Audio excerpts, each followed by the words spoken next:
What's going on, everybody? Welcome to the Angle of Pursuit podcast, your fantasy football, sports betting, and NASCAR home over at fakepigskin.com.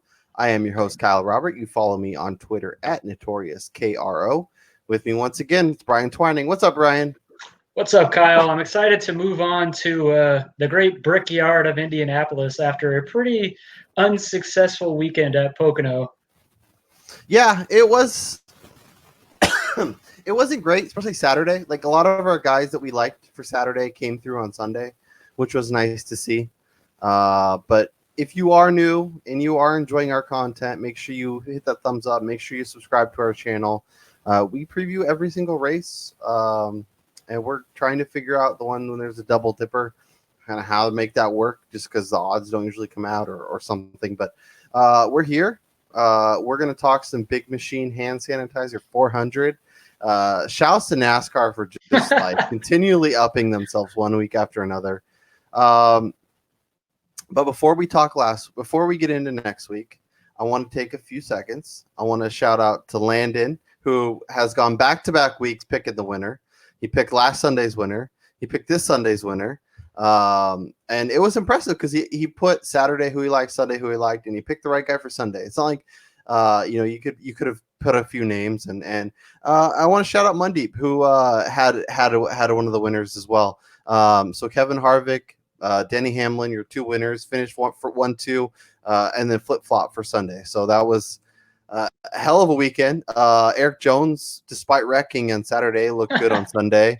So that was nice to see. And it was a wild ride at the Tricky Triangle, as they call it. But this week, like as I mentioned, we're going to the Big Machine Hand Sanitizer 400. We're going to talk some of our favorite plays. We're going to be talking why I have a cough still. But here we are, Brian, and let's dive into it. I'll let you go first. Who is your favorite option inside 10-1? I'm going to go back to Kyle Busch, who's a guy that we've spoken about a couple times already during these podcasts as a guy who, he has a good success at this track. He's 2020 season he's running really well on the year. He's actually having his worst season since 2014 in average finish, wins, top 10s, top 5s. He's all well behind those paces. He doesn't have a win yet, which he's had a win in every year since that, every year since 2014. He's, let me see here.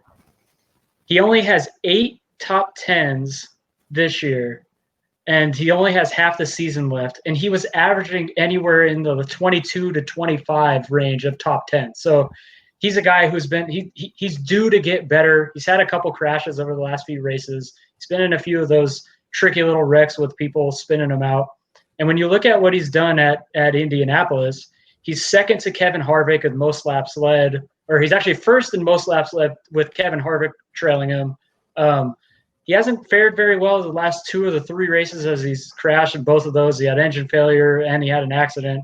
But over those last 10 races, subtracting those 2, he's finished in the top 10 every other race. He has 4 top 5s, and he's won twice at this track. And at plus 550 or 5.5 to 1, I like him as a guy to kind of rebound this week and potentially win the race.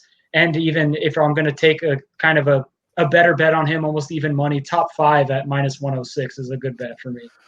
Yeah, I don't like Kyle Busch, and as you mentioned, the last 3 trips to this course hasn't been great for him, and maybe he'll balance that out and make me look like an idiot, which I'm probably going to do. So I'm very fine with that. But yeah, as you mentioned, 1 top 10 and the other 2 times not so hot. I don't like that, especially with where his odds are. When we were talking about 2 guys that are right behind him at plus 750, like I'd much rather bet Brad Keselowski or my favorite option to go inside the top inside 10-1. Joey Logano. I'm doing it to myself again. I don't know why. I can't go with those guys. I know, and sometimes they burn us, and sometimes, but we got to be like a cornerback, Brian. We got it next play. Can't worry about the touchdown we just gave up. We have to go to the next play. Logano, like Kyle Busch, has not been great this year. That being said, at this track, especially in his last 3 trips, he's been awesome. 2 top 5s in his last 3. Done really well, has had success at this track throughout his career. So I like him quite a bit. If you want a little safer odds, um, plus 200 for a top three is very nice. So if he gets past at the very end, if things don't go quite as well as I kind of expect, it's a good way to look. A little less risk, a little more upside, but still a nice payday at 2 to 1. So I would take that as well. But yeah, I like Joey Logano. And I know he burns you, and I know every time I go to him, he doesn't do well, and every time I talk crap, he does great. So shouts to him. But hopefully he figures it out, comes through in a big way for us, and reminds us why we like to back him. Let's go through it though, and let's do what we do. Let's dive deeper. Let's find some values. And maybe it's not a win, maybe it's a top 5, top 10, top 3, whatever. But let's jump into it. And we'll go with your first best bet, and that's Mr. Bubba Wallace for a top 10 at plus 275. All right, so I mean, Bubba Wallace has been in the newsreels for the last couple of weeks for stuff other than racing, but he's quietly been having his best season as a Cup Series racer. He's on pace to finish with more top 10s, more top 5s than he's had in his previous 3 years in the Cup Series. He's actually averaging finishing 16th over the last 7 races since I believe it was Charlotte, where he had a pretty terrible weekend. But over those last 7, he's been running really well. He's averaging finish 13th when he finishes the races this year. So if he's a guy who's going to finish the entire race and not crash out or have an issue with a car, he's been placing really well. And when you go to what he's done here at this track, his first race didn't go so well. He crashed. This seems to be a theme here. But last year, he actually placed second in this race. So he has some kind of success. In his 2 races as an Xfinity driver, he finished, I believe it was 22nd and 14th in his last 2 full years racing in the Xfinity series. So he's a guy who's had success, decent success at this track. He had success last year, and he's having his best season yet, and he's due to kind of creep up into the standings. And driving for Richard Petty Motorsports this is a familiar race team who's going to put all their efforts forward to kind of get this guy to do even better with all the stuff that's going around him. And he's proving it on the racetrack finally that he is one of the young up and comers in this series. And I like him to finish in the top 10 and getting 3-1 for a guy who's been doing quietly really well as good value. Yeah, no, I like that quite a bit. And I backed him at Talladega, I believe. And he was actually running really well. It just he didn't have quite enough to finish the race, because he had a legit chance to win it with like 10 or 15 laps to go. But he just didn't have the fuel in the car ready to go for that last little bit, so he had to kind of pull back on the horses, and unfortunately couldn't finish as strong as he was running. But yeah, no, I like that call quite a bit. I'm gonna go top 5 this week, and I'm gonna talk Clinton Boyer. This guy is definitely a guy that we've backed at different times. Been definitely frustrating. But at plus 380 for a top 5, for a guy that over his last 3 trips has 2 top 5s, over his he's obviously an older driver, so he's ran this track quite a few times. He's had 14 appearances, 4 top 5s, 5 top 10s. Does well at this track, but recent success has proven to be kind of a thing for him. Has a top 5 over his last 7, 3 top 10s. It's been a mixed bag in terms of results this year, and especially over the most recent races. But he when he is racing at his best, he's capable of finishing there. I don't like him for a top 3. I don't like him to win. But at plus 380, I will definitely back him as a guy who can get kind of in the mix at the end, and finish inside the top 5. Yeah, he's been one of our favorites to back so far since we've been recording these things for the NASCAR season. He's got a lot of experience racing here, which will come in handy too because they're actually going to be practicing, I believe, Yeah. at this track this week. So guys are going to get a little more familiar with racing at this track. Boyer will kind of be able to fine tune his car, and we've seen him with preparation be able to race amongst the top guys at pretty much every track this year.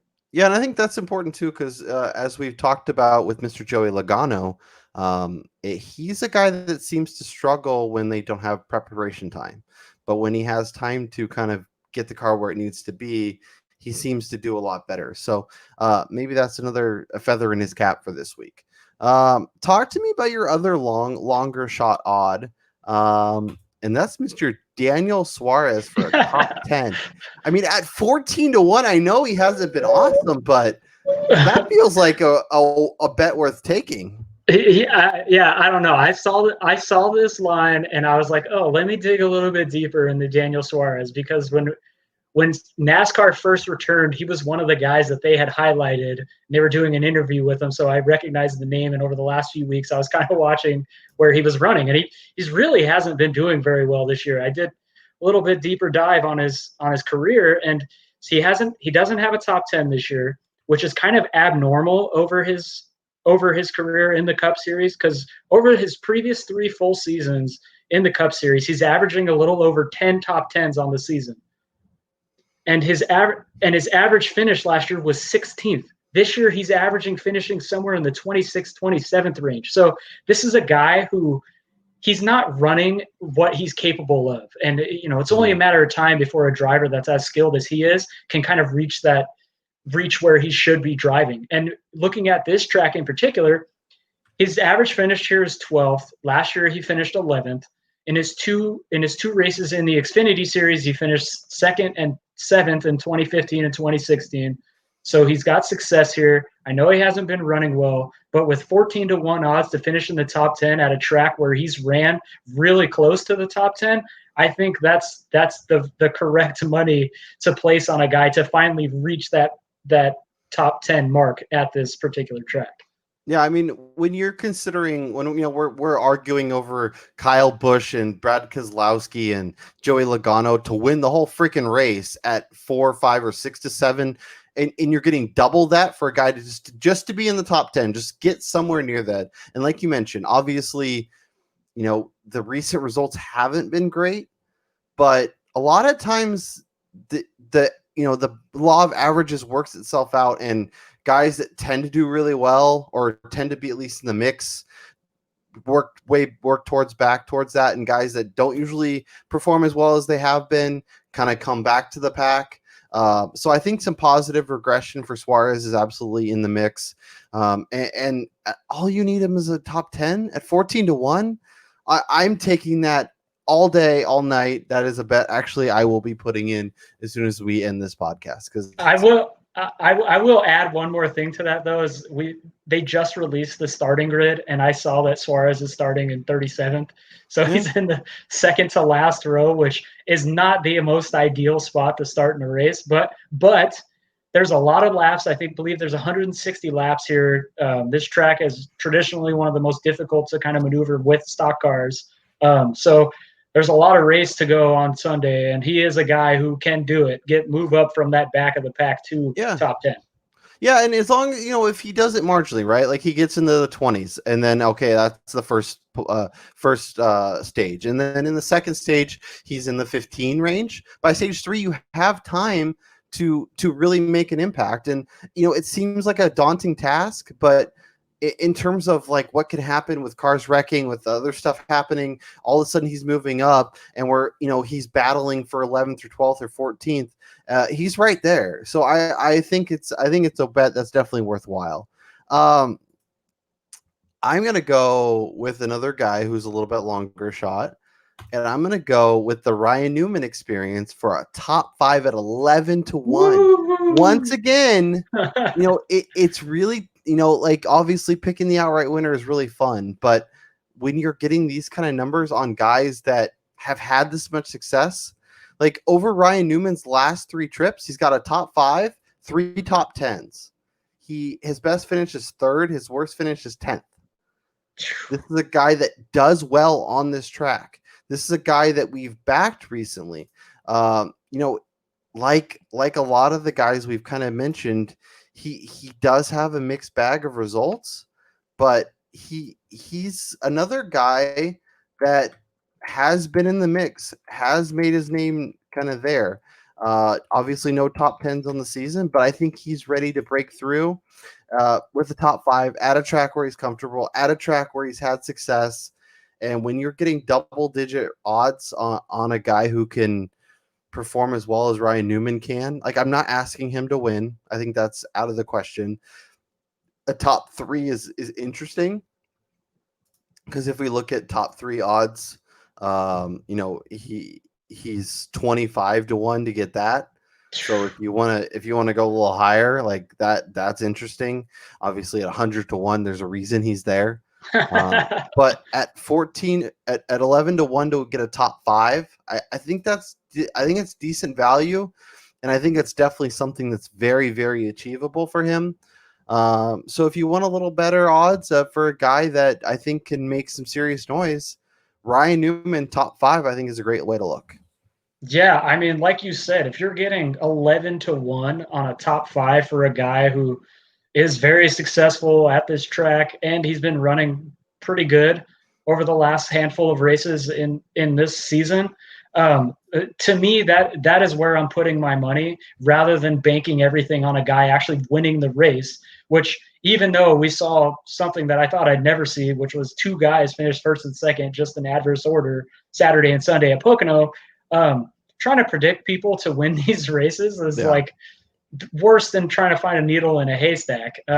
So yeah, like top five finish it's 1/8 of the field with 40 cars here, and at that kind of odds, like that's great value. Yeah, and you can get him at plus 250 for a top 10, by the way, which he's done the last 3 years in a row. So definitely something that if you want a little less risk with a nice payout, that's another great way to look. Okay, Brian, I think this is it. I think we have our drivers.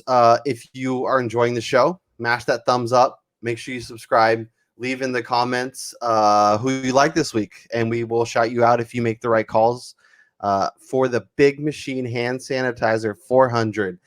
Shouts to NASCAR. I can't wait to see what they come up with for next week. It seems like they just one-upping itself. If you like sports betting, we talked the MLB restart and some of our favorite bets over there. If you like fantasy football, we had Matt Harmon on the show, talk second-year wide receivers, A.J. Brown, DK Metcalf. So go check that out.